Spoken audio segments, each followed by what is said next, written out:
Assalamualaikum warahmatullahi wabarakatuh. Perkenalkan, nama saya Tiwi Rahayu dengan NIM A121244034. Dan saya di sini akan menjelaskan terkait tugas clipping yang sudah diberikan dari dosen pendidikan kewarganegaraan yakni Bapak Taufik Eka Riandana. Saya ucapkan terima kasih kepada Bapak atas tugas clippingnya. Jadi di sini seperti yang bisa dilihat sudah ada di sini tugas clipping yang saya buat.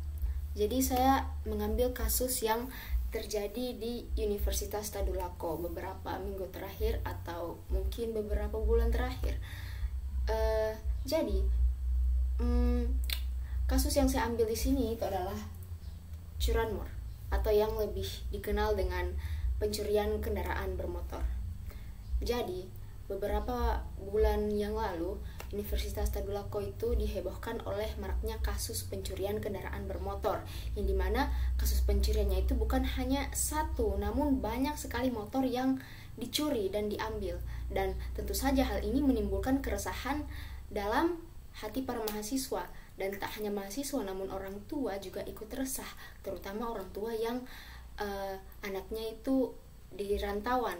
Sama seperti saya contohnya, saya merupakan anak rantau dan saya sangat khawatir sekali atas kasus pencurian kendaraan bermotor ini. Saya juga merasakan empati untuk orang-orang yang sudah merasakan yang jadi korban pencurian bermotor ini, pencurian kendaraan bermotor ini.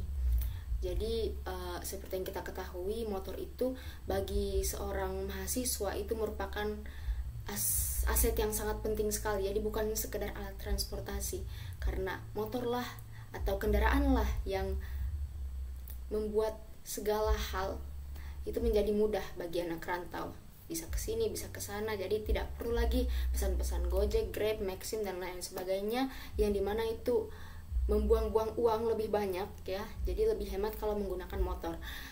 Dan kalau motor ini hilang, otomatis semua yang dilakukan oleh semua hal yang ingin dilakukan mahasiswa itu akan terhambat, akan menjadi hambatan besar bagi mereka untuk melakukan sesuatu. Jadi terutama kita juga kan mahasiswa ditaruh harapan besar kepada kita ya, dari orang tua. Jadi orang tua itu sangat berharap yang terbaik untuk kita semua, untuk kami para mahasiswa.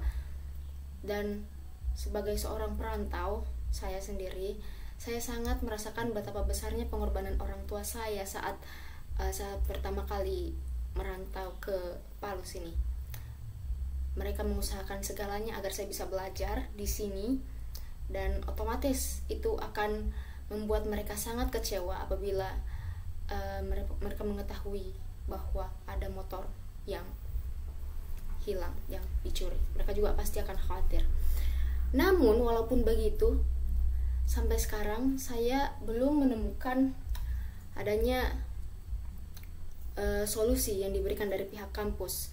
Saya melihat di tempat-tempat atau tempat-tempat strategis yang dimana kejahatan itu berlaku, kejahatan pencurian kendaraan bermotor ini terjadi, itu sepertinya terlihat kayak belum ada sistem keamanan begitu. Jadi saran saya untuk pihak kampus, saya mohon ditaruh kayak satpam atau penjaga keamanan begitu di kampus, supaya kita para mahasiswa juga merasa aman, karena hak kita sebagai mahasiswa itu untuk merasa aman dan nyaman untuk belajar di kampus. Dan kewajiban dari pihak kampus itu adalah memberikan rasa aman tersebut. Salah satu caranya itu yaitu dengan menempatkan satpam atau petugas keamanan. Nah, selain itu juga bisa menaruh kamera pengintai atau CCTV. Dan yang paling penting lagi, sistem parkir itu harus dipantau, harus tertutup.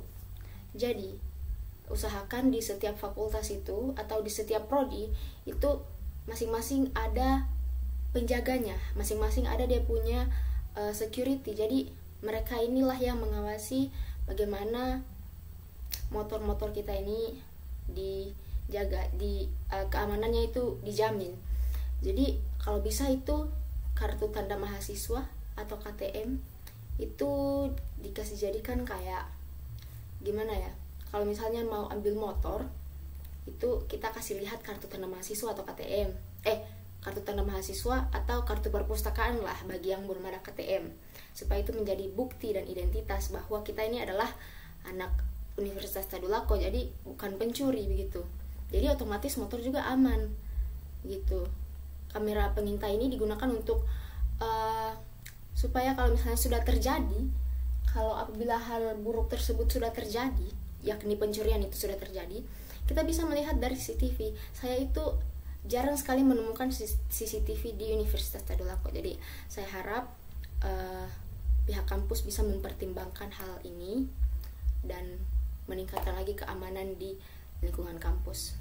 Ya, seperti itu. Dan untuk hal-hal yang tidak diinginkan apabila sudah terjadi, kita bisa laporkan kepada pihak yang berwenang atau pihak yang berwajib, karena sesuai pada Kitab Undang-Undang Hukum Pidana atau KUHP dalam pasal 362 disebutkan bahwa barang siapa mengambil barang sesuatu yang seluruhnya atau sebagian kepunyaan orang lain dengan maksud untuk dimiliki secara melawan hukum, diancam karena pencurian dengan pidana penjara paling lama 5 tahun atau pidana denda paling banyak Rp900. Jadi pemerintah sudah menjanjikan bahwa orang-orang yang mencuri itu pasti akan diadili. Jadi ya walaupun pemerintah sekarang kayak ya seperti itu, apa salahnya mencoba ya. Jadi ya ini menyentuh ranah hak asasi manusia. Jadi mahasiswa sebagai bagian dari warga negara itu memiliki hak untuk merasa aman di lingkungan pendidikan. Hak ini melekat pada setiap individu dan tidak boleh diabaikan. Dan kampus di sisi lain sebagai institusi penyelenggaraan pendidikan itu memiliki kewajiban moral dan hukum untuk menjamin hak-hak tersebut agar bisa terpenuhi.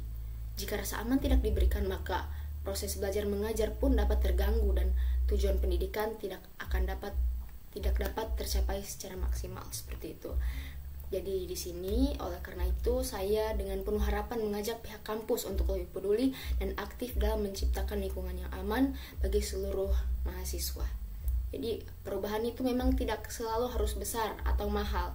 Jadi saran saya untuk hal-hal yang belum terlalu penting untuk direnovasi di kampus itu jangan dulu. Jadi diperlukan keamanan dulu.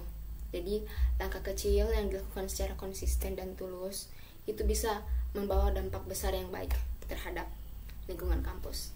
Baik, mungkin itu saja dari saya terkait tugas clipping yang sudah saya kerjakan ini. Lebih dan kurangnya saya mohon maaf. Saya ucapkan terima kasih. Wassalamualaikum warahmatullahi wabarakatuh.